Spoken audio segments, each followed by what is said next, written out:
Hello everyone, Marathi आई या आपल्या YouTube चॅनलच्या नवीन व्हिडिओमध्ये आपल्या सर्वांचं स्वागत आहे. आजचा विषय असा आहे की दुधापेक्षा जास्त कॅल्शियम असणारे पदार्थ कोणते.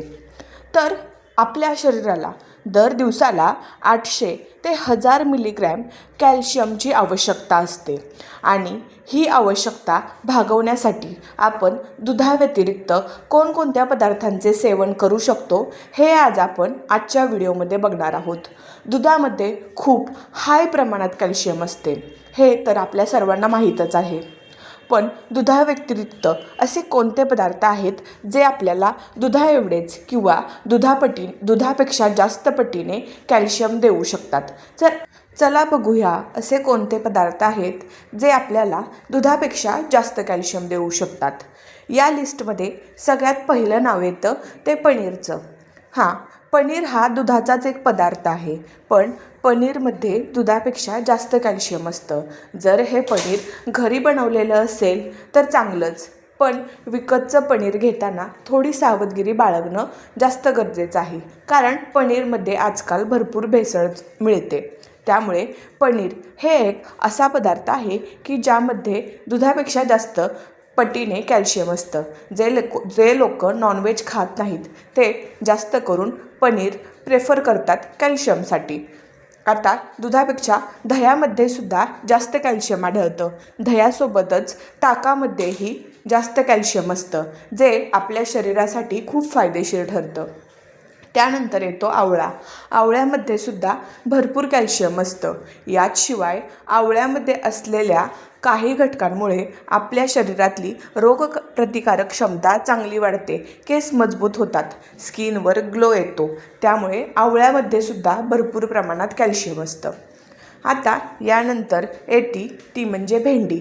भेंडीमध्ये सुद्धा जवळजवळ 1 कप भेंडीमध्ये 82 ग्रॅम एवढं कॅल्शियम असतं, जे आपल्या हाडांना मजबूती देण्याचं काम करतं. कॅल्शियम हा घटक आपल्या हाडांना मजबूती देतो, जेणेकरून वय वाढलं की जे आपल्याला सांधेदुखी गुडघेदुखीसारखा त्रास होतो, हा त्रास होऊ नये म्हणून आपल्या रोजच्या जेवणामध्ये कॅल्शियमची आवश्यकता असते. त्यामुळे हे जे पदार्थ आहेत त्याचे आपण रेग्युलरली सेवन करावे. जेवणानंतर 1 ते 1.5 चमचा तीळ खाल्ल्याने सुद्धा आपल्याला भरपूर प्रमाणात कॅल्शियम मिळतं. त्याचसोबत तिळाची चटणी किंवा आपण मुखवास म्हणून सुद्धा तीळ खातो. त्यामुळे तिळाने सुद्धा आपल्या शरीरात चांगल्या प्रमाणात आणि चांगल्या प्रकारे कॅल्शियम वाढतं. आता येतात त्या म्हणजे शेवग्याच्या शेंगा. शेवग्याच्या शेंगांमध्ये भरपूर प्रमाणात प्रोटीन आणि कॅल्शियम असतं. त्याचसोबत शेवग्याची जी भाजी आहे, शेवग्याच्या पानांची भाजी, याच्यामध्येही भरपूर प्रमाणात कॅल्शियम असतं, जे आपल्याला दुधामध्ये सुद्धा मिळत नाही. एवढ्या जास्त प्रमाणात शेवग्यामध्ये आपल्याला कॅल्शियम मिळतं. याचसोबत येतात हिरव्या पालेभाज्या, पालक, कोबी.